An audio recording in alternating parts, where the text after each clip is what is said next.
এই ভিডিওতে আমি তোমাদের গ্রুপ বাই ক্লজের তৃতীয় উদাহরণটা বোঝাবো, অর্থাৎ 3 নম্বর উদাহরণটা বোঝাবো। লক্ষ্য করো, উপরে আমি একটা এসকিউএল স্টেটমেন্ট লিখেছি, দেখো, select product sum sales MT মানে সেলস অ্যামাউন্ট, এভিজি অর্থাৎ average sales MT, max sales MT, min sales MT, count star. মাঝখানে সব কমা দিয়ে দিয়ে পৃথক করেছি, লক্ষ্য করছো, এই যে কমা দেওয়া আছে সব, দেখো। ফ্রম সেলস ডিসেম্বর অর্থাৎ সেলস ডিইসি মানে sales December, group by product. সমস্ত কাজটা হচ্ছে সেলস ডিসেম্বর টেবিলটার মধ্যে। এক্ষেত্রে গ্রুপ বাই ক্লজ কি করবে, প্রোডাক্ট ফিল্ডের যে একই ভ্যালুগুলো রয়েছে, অর্থাৎ একই প্রোডাক্টগুলো রয়েছে, সেগুলোর গ্রুপ তৈরি করবে। আর সিলেক্ট স্টেটমেন্ট প্রোডাক্টের নাম দেখাবে, সেলস অ্যামাউন্টগুলো সাম করে দেবে বা যোগফল মানে টোটাল সেলস, সেলস অ্যামাউন্ট ফিল্ডের অ্যাভারেজ বার করবে, সেলস অ্যামাউন্ট ফিল্ডের ম্যাক্সিমাম ভ্যালু বা হাইয়েস্ট ভ্যালু বার করবে, সেলস অ্যামাউন্ট ফিল্ডের মিন অর্থাৎ মিনিমাম ভ্যালু বার করবে, এবং প্রত্যেকটা প্রোডাক্ট কটা করে রয়েছে সেটা বার করবে কাউন্ট স্টার।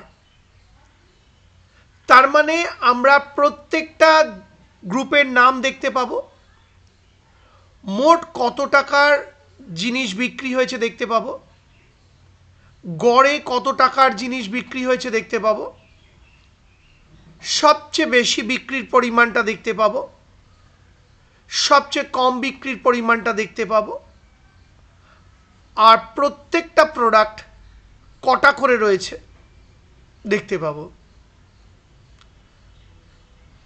দেখা যাক আউটপুট কি দেখাচ্ছে।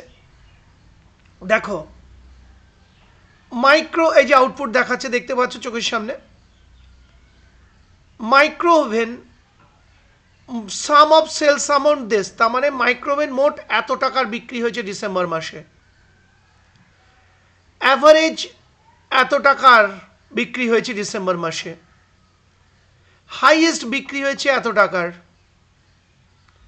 লোয়েস্ট বিক্রি হয়েছে এত টাকার, এবং মাইক্রো ওভেন 3 বার বিক্রি হয়েছে বা 3টি ক্ষেত্রে বিক্রি হয়েছে।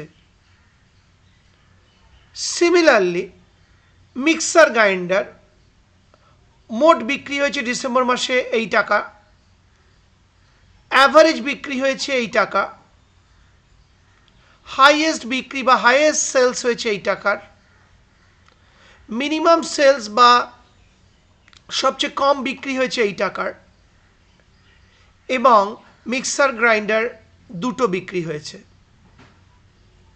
এইভাবে বাকি প্রোডাক্টগুলোরও নাম দেখিয়েছে, মোট কত টাকার বিক্রি হয়েছে দেখিয়েছে, অ্যাভারেজ কত টাকার বিক্রি হয়েছে দেখিয়েছে, সবচেয়ে বেশি কত টাকার বিক্রি হয়েছে দেখিয়েছে, মিনিমাম সেলস ভ্যালুটাও দেখিয়েছে, মানে সবচেয়ে কম বিক্রি কত হয়েছে দেখিয়েছে, আর প্রত্যেকটা প্রোডাক্ট কবার করে বিক্রি হয়েছে সেটাও দেখিয়েছে।